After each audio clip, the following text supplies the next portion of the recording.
And it's now time for the business review. As the fight against COVID-19 continues, people are relying more on innovation. Andrew Ladley now takes a look at a group of young innovators who are hoping to transform how daily temperature checks are done. Currently, this is how most people are screened before entering any public establishment. But these young engineers at the University of Technology are looking to change that. They are hoping to do it by using this technology. They're calling it a contactless temperature sensor.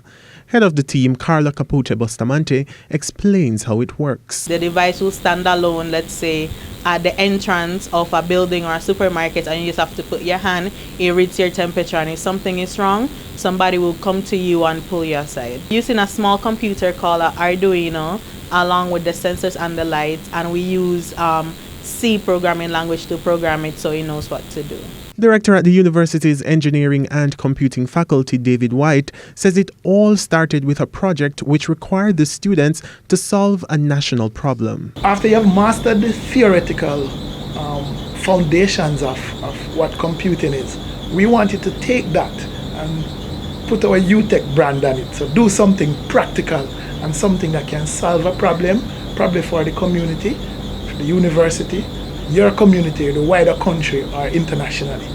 And this was before COVID. This was January. They designed the theoretical model, but then when they built the actual device, I mean, it was just awesome. And then COVID came in right along, so they adapted it. The project has now captured the attention of corporate Jamaica. The possibilities for rolling it out across Jamaica are endless. In fact, we have one corporate sponsor who is talking to our faculty now to see if they can get this rolled out. This entity is in healthcare and finance, and they have asked for it to be rolled out in their entities. The university has also asked the students to roll the pilot out and test it in time for the new intake next semester. The students explained that the device is ready for the shelves. They noted that the sensor captures the temperature of the room and that of the individual passing it, all within seconds. Here's what happens if the sensor picks up an elevated temperature. Since we don't have a COVID-19 patients, so we'll demonstrate the sensor using hot water. So simulating the sensor with relatively hot water.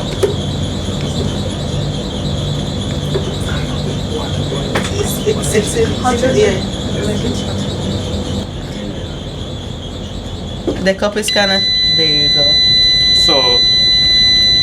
So right now it's reading that this is 47.47 degrees Celsius, which passes the threshold because the actual temperature that we use to measure our fever is around 38 degrees Celsius. The device is relatively affordable. That's why the young engineers are confident that their invention could end up in public spaces across the island. This can help anybody and everybody. In this current pandemic, if you put it at a supermarket, you're monitoring for your safety. We're trying to make sure that nobody that has a high fever is interacting within your safety. If you were to put it, let's say, where they're keeping all the COVID patients, they can track their temperature regularly without having to come in contact with them, which can cause a spread of the disease itself.